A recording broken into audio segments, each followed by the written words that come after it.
หัวใจอายคิดสวงในหรือใครไอ้ซ้ำมานานขอให้นางโมคนสวยสวยพยาบาลนึกว่าเมตตาสงสารช่วยพยาบาลได้แด่ดวงใจอายก็เป็นทีแค่ดีหลายปีคน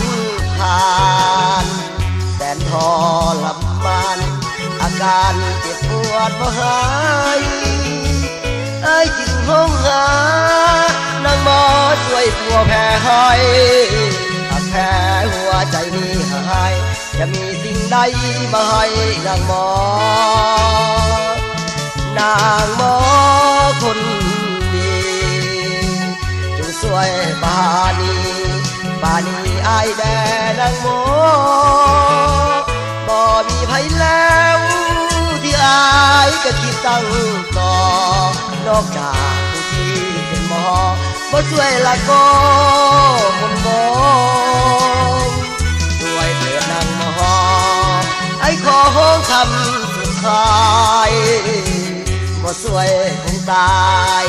แพ้ใจต้องเปื่อยเป็นน้องหากว่าไอ้ใดหัวใจขอมอบให้น้องหัวใจอายสี่ห้องให้นางหมอคงไว้จนวันตาย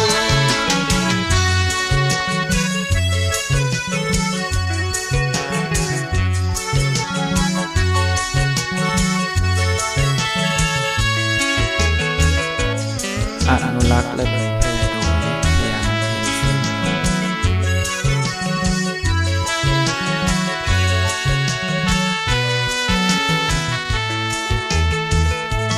นางหมอคนดีจงช่วยปานีอายแด่นางหมอบ่มีไผแล้วที่อายก็คิดตั้งต่อนอกจากผู้ที่เป็นหมอบ่ช่วยละก็มุนมองช่วยเถิดนางหมอไอ้ขอห้องคำสุดท้าย